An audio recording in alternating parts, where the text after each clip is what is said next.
Good morning friends, आपका स्वागत है हमारे YouTube channel learning point with Abhishek में। दोस्तों, अगर आप चैनल पर पहली बार आए हैं तो चैनल को सब्सक्राइब कर लीजिए और बेल आइकन प्रेस कीजिए ताकि आपको डेली डिक्टेशन मिल सके। 90 शब्द प्रति मिनट डिक्टेशन स्टार्ट। विदेश मंत्री एस जयशंकर का चीन संबंधी ताज़ा बयान न सिर्फ उल्लेखनीय बल्कि गंभीरता से विचारणीय भी है।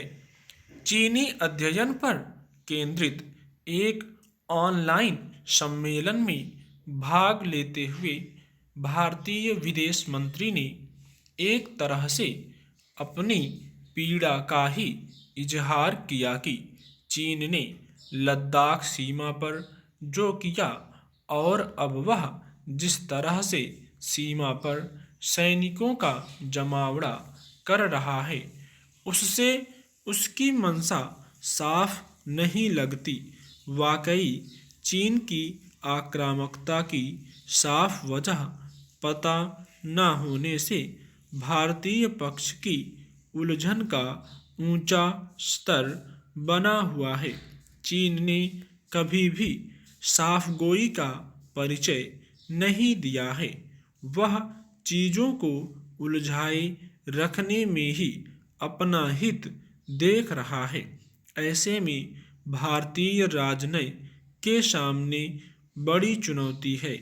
एस जयशंकर ने फिर एक बार साफ किया है कि एक तरफा ढंग से लाइन ऑफ एक्चुअल कंट्रोल को बदलने की कोई भी चीनी कोशिश स्वीकार्य नहीं होगी। हम नहीं चाहते कि चीन सीमा पर वास्तविक नियंत्रण में किसी भी प्रकार का बदलाव करे, लेकिन चीन न केवल आगे बढ़कर दावे करता है बल्कि अपने दावे को पूरा करने की दिशा में काम भी कर रहा है। कूटनीतिक रूप से यह बोलना सही नहीं है, लेकिन यह बात एक आम भारतीय को भी समझ में आने लगी है कि चीन सच नहीं बोल रहा। चीन के सरकारी अखबार भड़काने के लिए जो कुछ छापते हैं उससे भी चीन सरकार की मंशा सामने आ जाती है।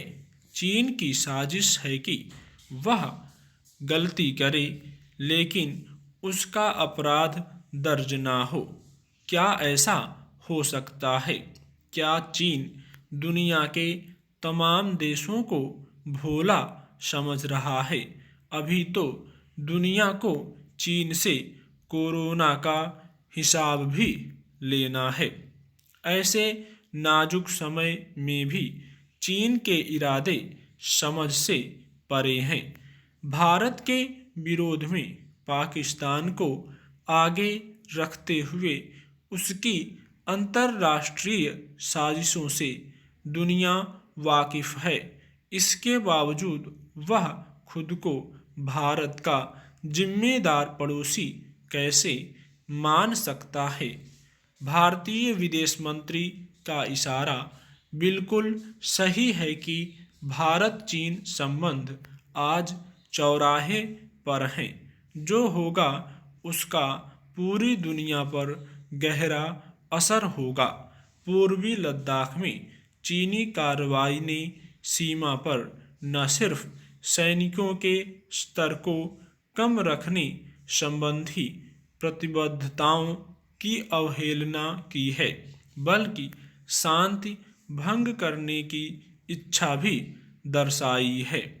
विदेश मंत्री चाहते हैं कि एलएसी के प्रबंधन पर पहले से ही किए गए समझौतों की पूरी तरह से पालना हो, लेकिन क्या चीन ऐसा करेगा? अब वक्त आ गया है जब भारत को चीन की मंशा को चरम पर जाकर महसूस करना होगा। चीन अधिकतम क्या कर सकता है, इसका अनुमान लगाना और उसके अनुरूप तैयारी करना समय की मांग है। किसी भोलेपन में रहना ठीक नहीं। जो देश भारत में आतंकवाद का परोक्ष समर्थन करता हो, भारत के खिलाफ जंग लड़ रहे आतंकियों को बचाने में अपनी अंतर्राष्ट्रीय ताकत झोंक देता हो, उसके प्रति हमें अपनी नीतियों को साफ रखना होगा। परंपरागत भारतीय उदारता इस मोर्चे पर काम नहीं आएगी। हम अपनी ओर से किसी भी आक्रामकता का प्रदर्शन नहीं करना है, लेकिन किसी आक्रामकता को मुंहतोड़ जवाब देने की पूरी तैयारी रखनी है। बेशक वास्तविक नियंत्रण रेखा के प्रबंधन आपसी सम्मान और उभरती शक्तियों के रूप में एक दूसरे की आकांक्षाओं को पहचानने की कोशिश जारी रहनी चाहिए, पर जरूरी है कि मिलकर रहने के प्रति हमारी संवेदनशीलता एक तरफा न रहे। स्टॉप।